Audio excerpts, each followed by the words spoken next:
And the point, I think you all heard me say this yesterday, the point is that this sheet is un-Googleable. It's un-Googleable. You can't find the answers to this on Google or Yahoo or Ask or anything else. Right? It's not on there. Or what's the other one I'm missing? Bing? Okay, yeah, Bing. So,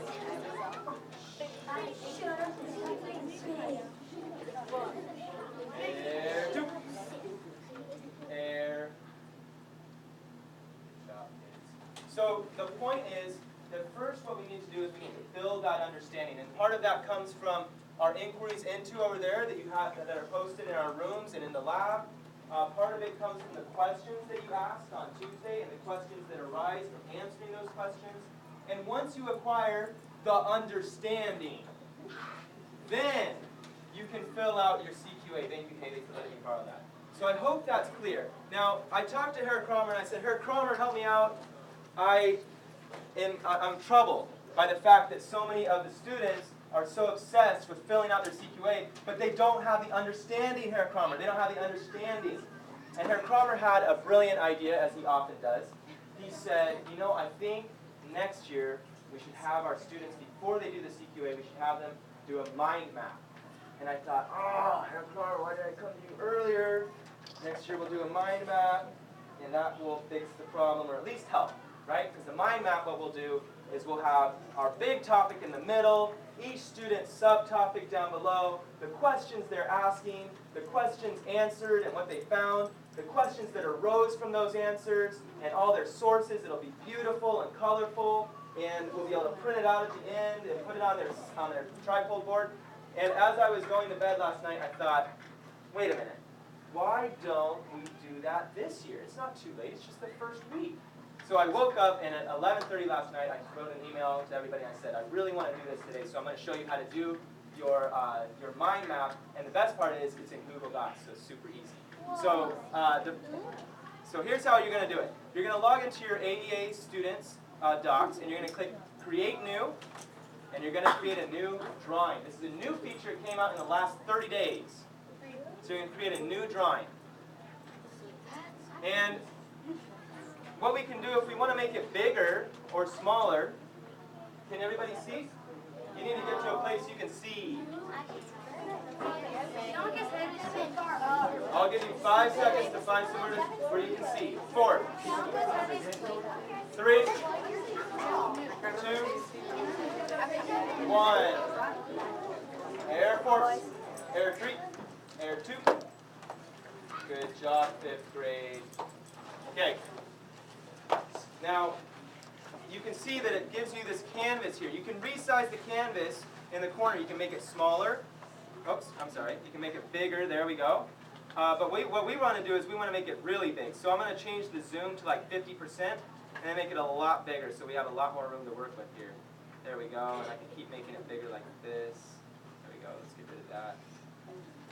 Okay. Now what we can do is I can insert some of these shapes. I'm going to start with just a square in the middle.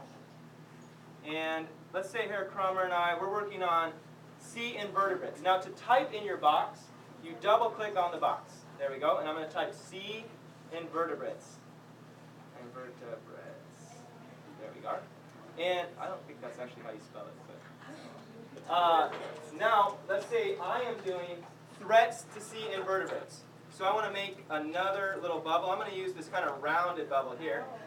And I'm going to put it over here. This is Mr. Hartman. And I'm going to do threats to C invertebrates. Yes, it is. That's how you spell it. With an E. There we are. There we are. Okay. And let's say I have my 3 questions. I can move this wherever I want. And you can actually draw arrows here. There we go. I can change the color of this if I want. Use the arrow. In fact, I'm going to make my color, oh wait, I think that changes the title. Please don't shout out. I'm going to make it orange there. There we are. And then I'm going to have one of my questions. Now my questions might be, I might refer back to one of my questions over here, current and past conditions. So with threats, I will be and we can do current and past, so I'll do how long have sea invertebrates been threatened? So is this something, I'm trying to find out, is this something that's like relatively new? Like is this something since like the 80s? Or is this something that goes back like 100 years, right? Like how long have they been threatened? So there's my question. It's too big, so I'll resize this. There we are. And then when I find the answer, I can post it right down here. And I can make the questions, maybe I'll make all my questions purple. And when I find the answer, I will make it yellow. There we are. Now, since it's Google Docs, we obviously have all the collaborative power of Google Docs. So watch this. I'm going to share it with Herr Kramer now. I'm going to invite him. And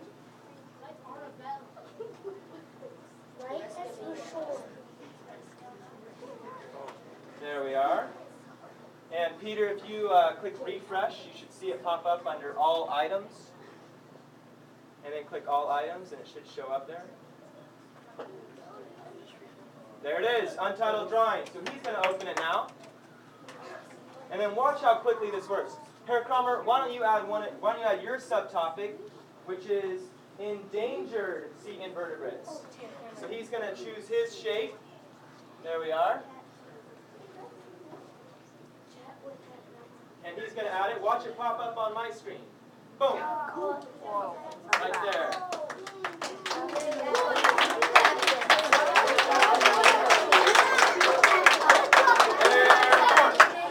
There are three. There are two. I'm so proud of you guys. I didn't even get down to one. So, are there any questions about this process? Raise your hand, please. Let's be principled. Wonderful. It is. Oh, yes. How does it deliver the refreshment so fast? Like, how does It's magic. Yes, Mrs. Julius. I just wanted to mention at the beginning that you're going to create a new doc. Under new, it's not document, it's drawing. That's correct. It's a new drawing. And then you have to share it with your people. That's correct, yeah. It's a new drawing. Okay, and you'll want to make sure you share it with your group members. Now, your assignment until lunch is to work on your mind map and work on these questions. And I want you to pay particular attention to whether your questions and what you're asking are in line with our inquiries into. Are you talking about current and past conditions of ocean life? Are you talking about the community attitudes? So that's another one. You could say like, what are the different community attitudes towards sea invertebrates? Or what's San Diego's attitude towards sea invertebrates? And then you can talk about actions you can take. So what are people doing to stop threats? Or what are people doing to help endangered sea invertebrates? Haley, over here now. You sit over here now. So ladies and gentlemen, you have until about 12:15 or so, which is almost half an hour, to work with your team on this. Now, groups, what do we say, 1 through 8? 1 through 9. 1 through 9. 1 through 9, raise your hand. Okay. Now, groups 1 through 9, when I say the magic word, this is for everybody, when I say the magic word is fruit roll-up. And when I say the magic word, you're going to go to your respective area. Groups 1 through 9, you're here. Groups 10 through